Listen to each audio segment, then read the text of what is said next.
Senhor esteja convosco. Proclamação do Evangelho de Jesus Cristo segundo Marcos. Naquele tempo, João disse a Jesus: Mestre, vimos um homem expulsar demônios em teu nome, mas nós o proibimos, porque ele não nos segue.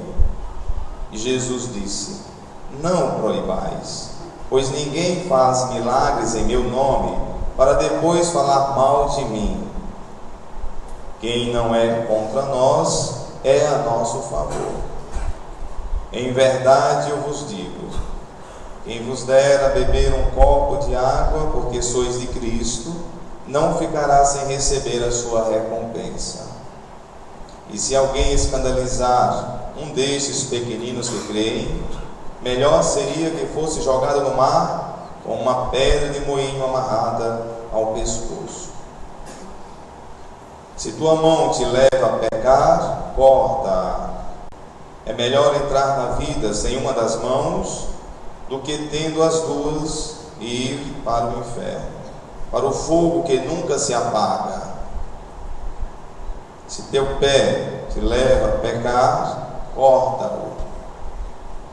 É melhor entrar na vida sem um dos pés do que, tendo os dois, ser jogado no inferno. Se teu olho te leva a pecar, arranca-o. É melhor entrar no reino de Deus com um olho só do que, tendo os dois, ser jogado no inferno, onde o verme deles não morre e o fogo não se apaga. Palavra da salvação.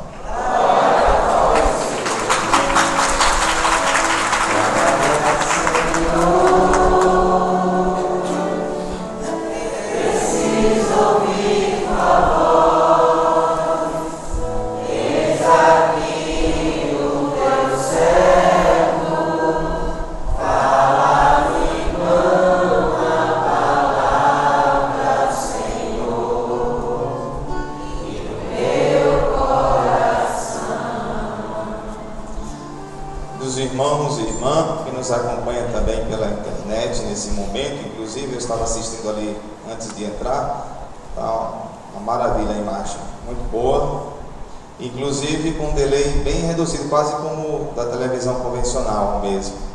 Cada vez mais a gente vai conquistando mais qualidade no nosso serviço de difusão, e temos mais uma câmera ali também que está captando vocês aí, né?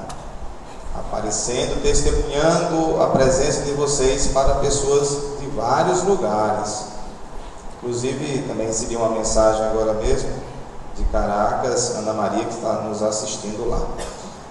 A liturgia de hoje nos fala de dois assuntos. Eu não gosto muito de falar de dois assuntos numa homilia, eu gosto de falar sempre de um assunto só, mas são tão fortes e tão importantes esses dois temas que nos vai ajudar bastante na nossa caminhada de cristão. O primeiro tema vem também na primeira leitura, na segunda leitura, quando Moisés diz: quem dera que todo o povo do Senhor fosse profeta e que o Senhor lhe concedesse o Espírito. Quem dera se todos nós fôssemos profetas.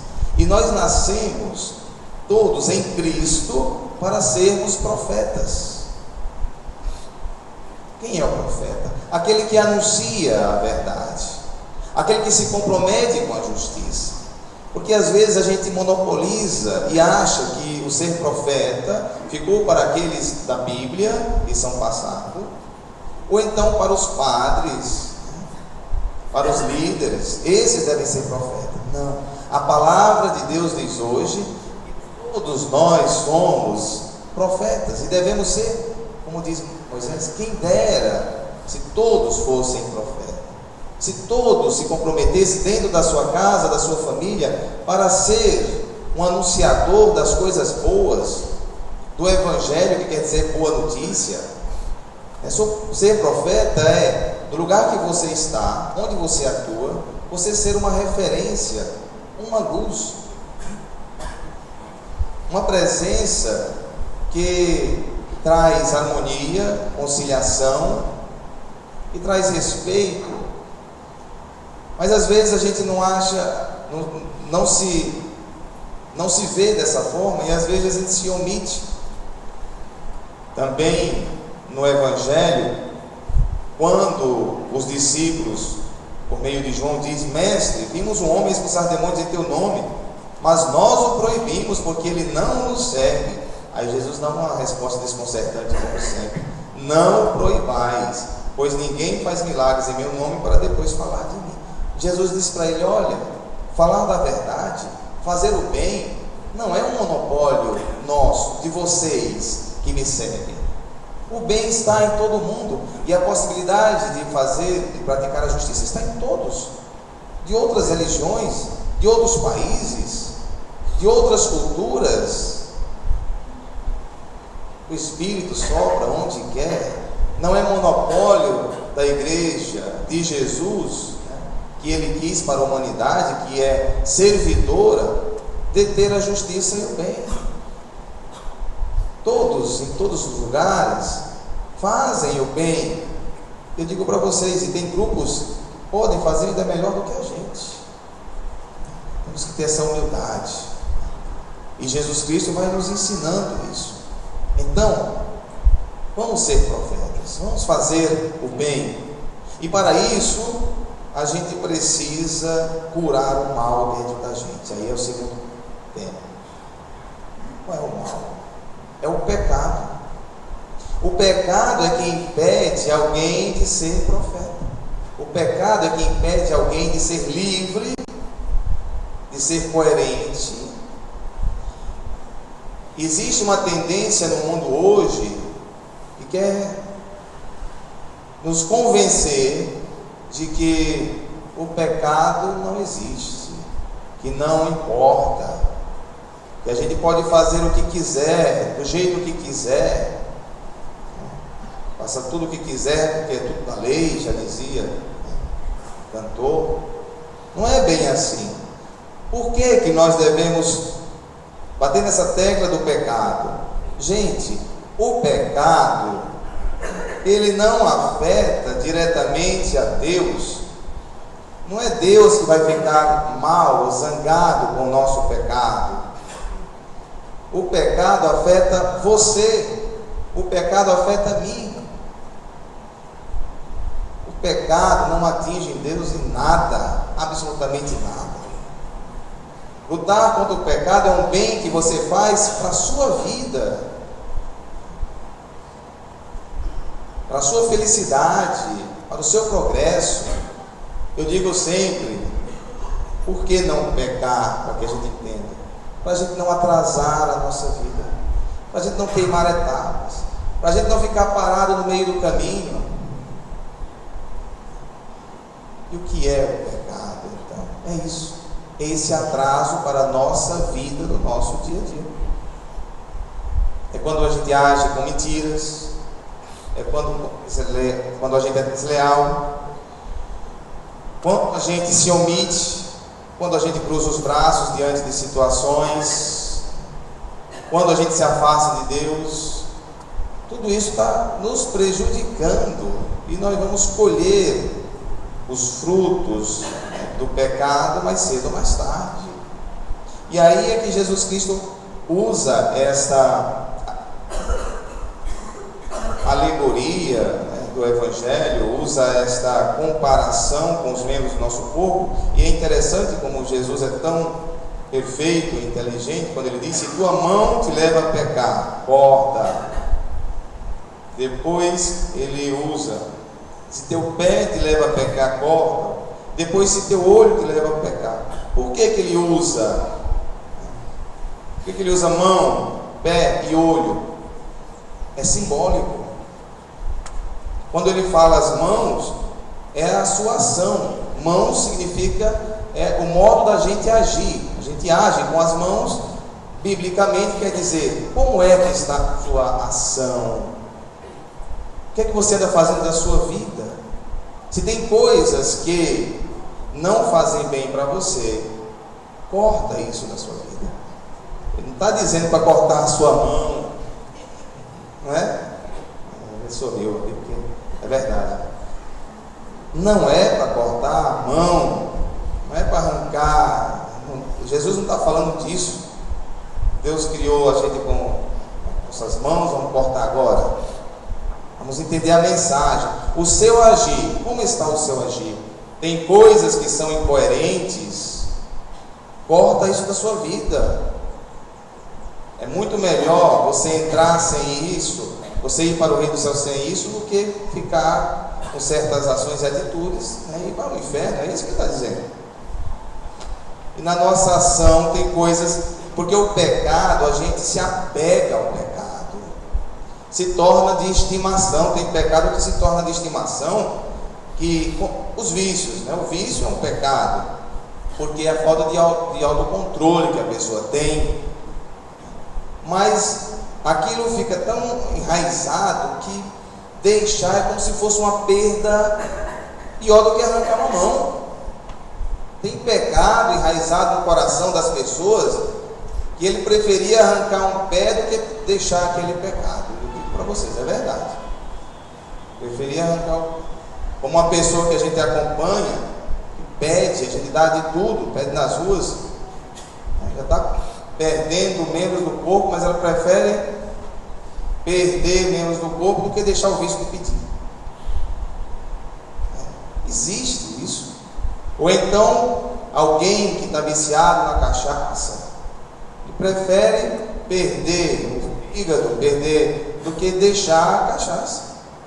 É essa ação que nós estamos falando, entendeu?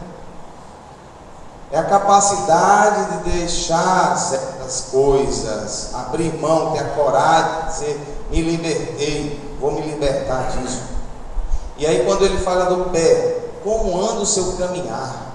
No seu caminho, quais são, o que eu posso tirar do meu caminho?